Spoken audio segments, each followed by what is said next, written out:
ஆசிரியர் போட்டி பரீட்சைக்கு தயாராகி கொண்டிருக்கின்ற நண்பர்கள் அனைவரையும் மீண்டும் ஒரு காணொளி வாயிலாக சந்திப்பதில் மகிழ்ச்சி அடைகிறேன்.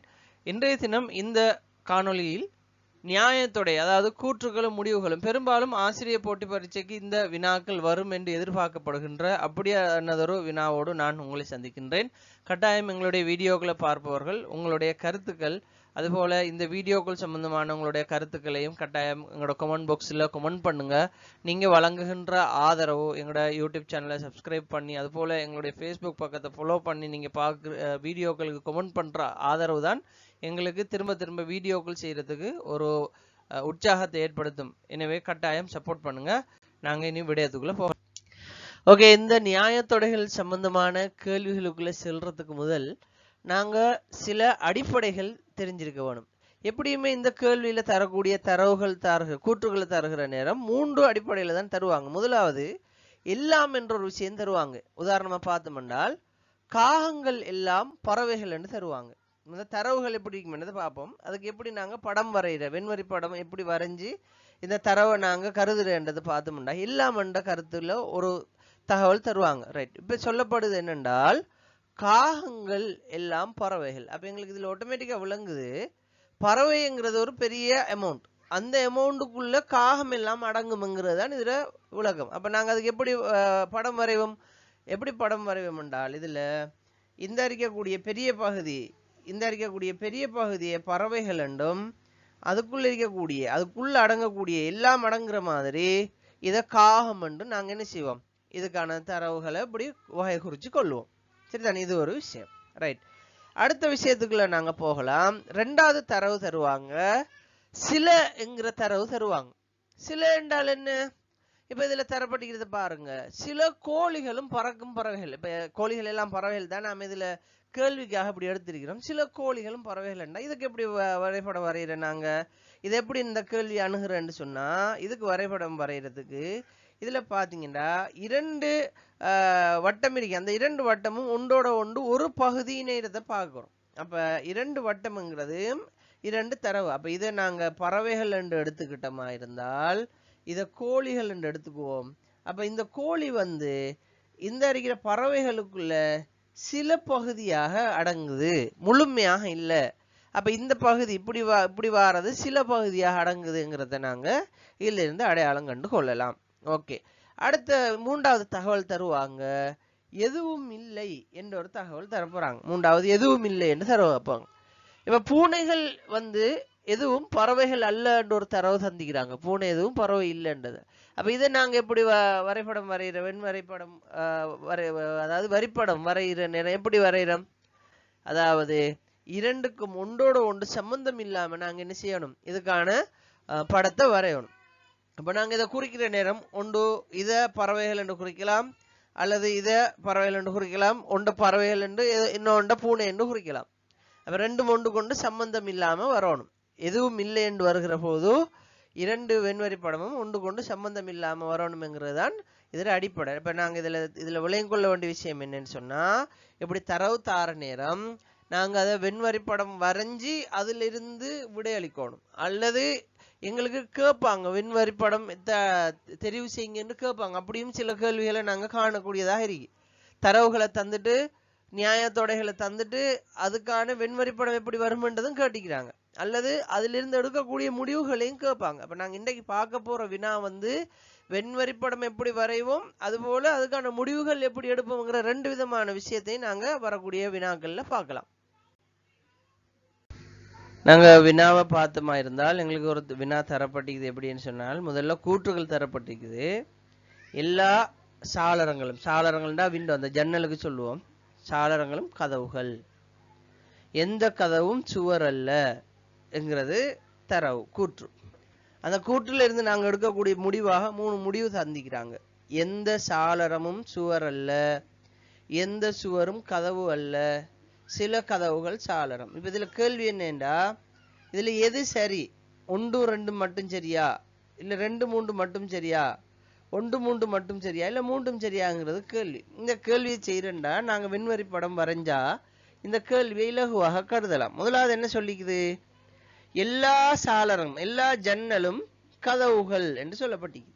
அப்ப எல்லா காகங்களும் பறவைகள் என்றா இதுல பெரிய அமௌண்ட் என்ன, பெரிய அமைப்பு எது, பறவை. அதே மாதிரி இங்க பெரிய அமைப்பு கதவு. அந்த கதவுக்குள்ள ஒரு அமைப்பா தான், சரிதானே? அந்த ஒரு அமைப்பு எல்லாம், அதாவது ஒரு அமைப்புண்டா எல்லா ஜன்னலும், ஜன்னல் என்ற வகையில எல்லாம். அப்ப கதவு என்ற வகையில அந்த கதவுக்குள்ள ஒரு அமைப்பு, அதை குழப்பிக்கப்பட. அப்ப நான் அப்படி விளங்கிக் கொள்ளணும். ரைட். அப்படி பார்க்கும்போது நாங்க இதுக்கு எப்படி வெண்வரி படம் வரைய போறோம்? முதலாவது கதவுகளுக்கு வரைய போறோம். இந்த இருக்கக்கூடிய பெரிய வட்டம் வந்து கதவுகள், சரிதானே? அதுல இருக்கக்கூடிய சின்ன வட்டம் வந்து ஜன்னல்கள் என்று நாங்க எடுத்துக்கொள்ளலாம், அதாவது சாளரங்கள் எடுத்துக்கொள்ளலாம். ரைட். அப்ப முதலாவது தகவலை நாம என்ன செஞ்சிட்டோம், வரைஞ்சிட்டோம். முதலாவது கூற்றை வரைஞ்சிட்டோம். ரெண்டாவது கூற்று, எந்த கதவும் சுவர் அல்ல என்று சொல்லி. அப்ப சுவர் என்ற ஒன்று வருவது, அதுக்கும் கதவுக்கும் தொடர்பு இல்லைங்கிறதா விஷயம். அப்ப அதுக்கு ஒரு என்ன செய்வோம், வரிப்படத்தை வரைவோம். இது சுவர்கள் என்று வந்துட்டோம். ரைட். இப்ப ரெண்டு கூற்றுக்கு ஏற்ற மாதிரி நாம வரிப்படத்தை வரைஞ்சிட்டோம். இப்ப தந்திருக்கிற முடிவுகளுக்குள்ள வருவோம். அந்த முடிவுகள்ல எது சரிங்கிறத பார்ப்போம். எந்த சாளரமும் சுவர் அல்ல. இப்ப இதுல பாருங்க, இந்த ஜன்னல்கள் ஏதாவது சுவரோட தொடர்படுதா? படாது. ஏன்?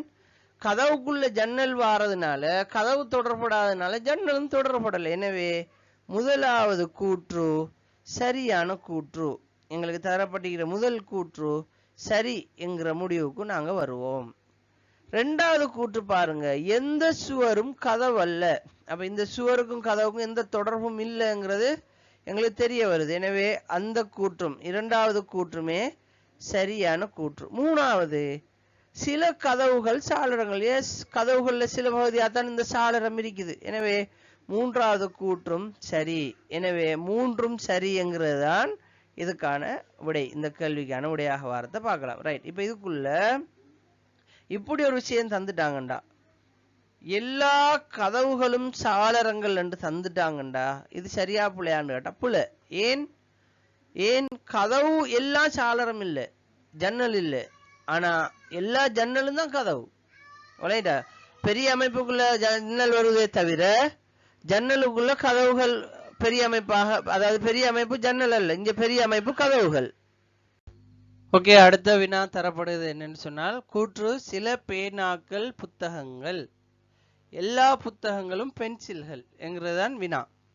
அதுக்கான விட என்ன சந்திக்கிறாங்க, சில பென்சில்கள் பேனாக்கள், எல்லா பென்சில்களும் புத்தகங்கள், சில புத்தகங்கள் பேனாக்கள். இதுல சில எழுத்து மிஸ்டேக் இருக்கு, நீங்க நான் வாசிக்கிற மாதிரி விளங்கிக் கொள்ளுங்க. இப்ப இதுக்கு தரவுக்குரிய விட சந்திக்கிற முதலாவது மட்டும் சரி, ஒன்று ரெண்டும் சரி, ஒன்றும் மூன்றும் சரி, ஒன்றும் இரண்டும் சரி, இரண்டும் மூன்றும் சரி, மூன்றும் மட்டும் சரி என்கிற மாதிரி விட சந்திக்கி. இது எங்களுக்கு உண்மையாவே கன்ஃபியூஸ் பண்ணும். அப்ப இப்படியான கேள்வியை நாங்க பாக்குறதுக்கு என்ன செய்யலாம்டா, நாங்க என்ன செய்வோம், தரவை வெண்வரைப்படம் மூலமாக முதலாவது வரைஞ்சு கொள்வோம். முதலாவது என்ன தரவு, சில பேனாக்கள் புத்தகங்கள். ஓகே. அப்ப முதலாவது பேனாக்கள் வரைவோம். வரைஞ்சாச்சு. அதுல சில பகுதி புத்தகங்களா இருக்கு.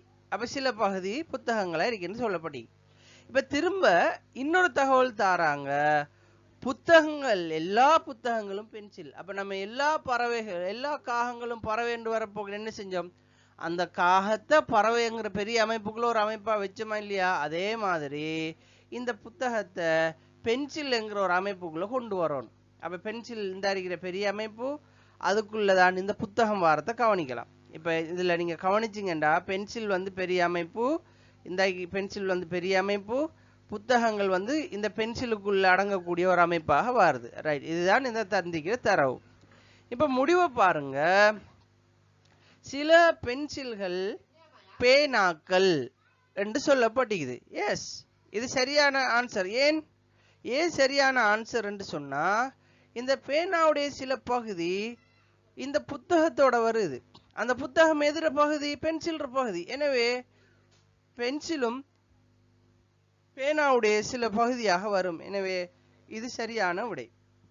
ரெண்டாவது பாருங்க, ரெண்டாவது முடிவு, எல்லா பென்சில்களும் புத்தகங்கள். இது புல. ஏன் புல? எல்லா பென்சிலும் புத்தகம் அல்ல, எல்லா புத்தகமும் தான் பென்சில். இந்த ரெண்டாவது தந்திருக்கிற கூற்று புலையான கூற்று. ஏன் இதை நம்ம சொல்றோம், அப்படி சொல்றோம்டா, பெரிய அமைப்பு பென்சில் தான், புத்தகம் அல்ல.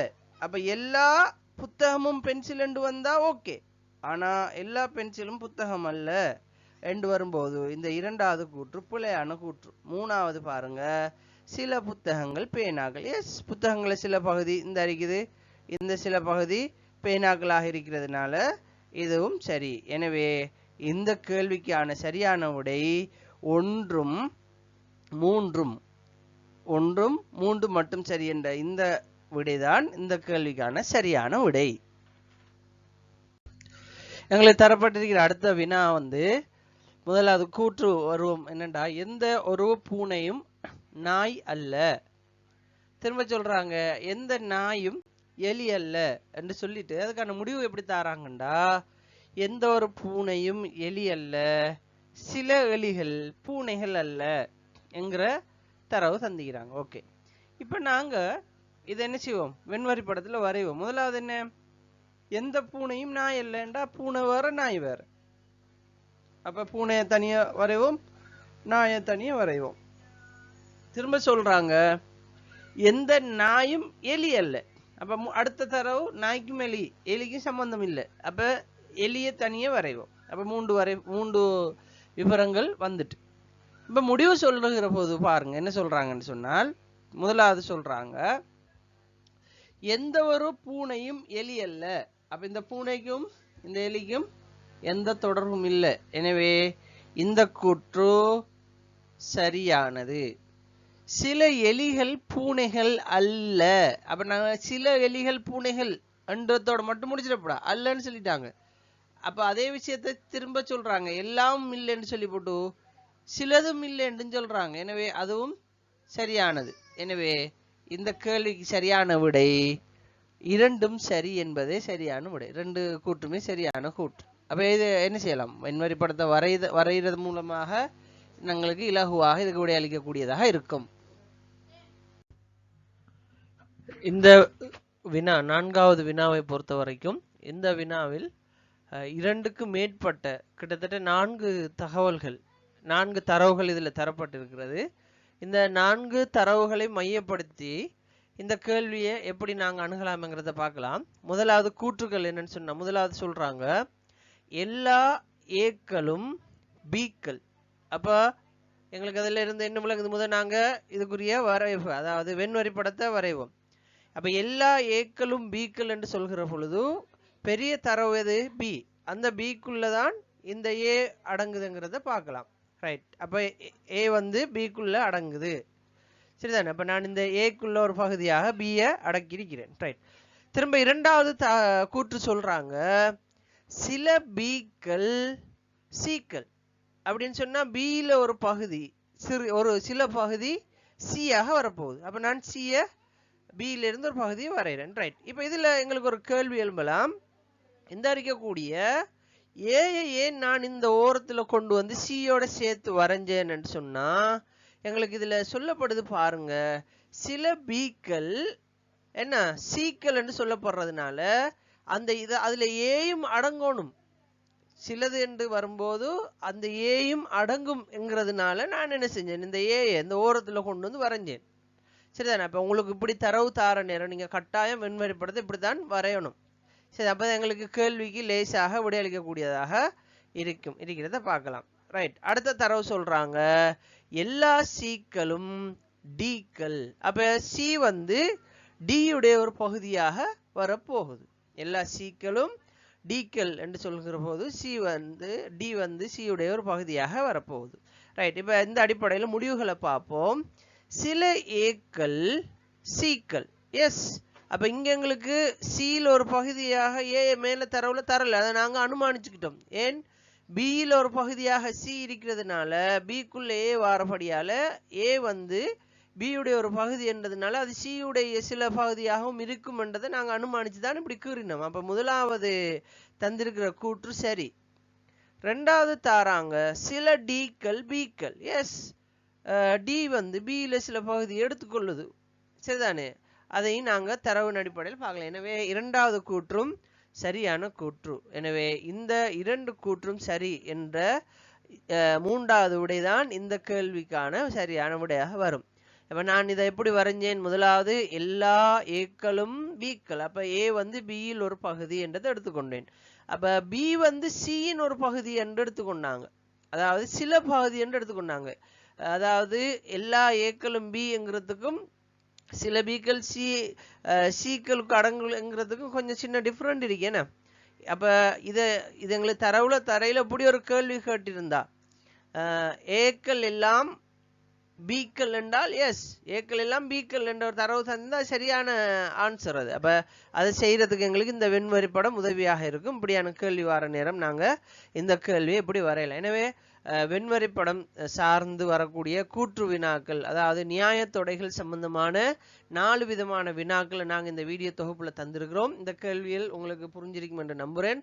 தொடர்ந்து என்னுடைய யூடியூப் சேனலுக்கு உங்களுடைய ஆதரவை தாங்க.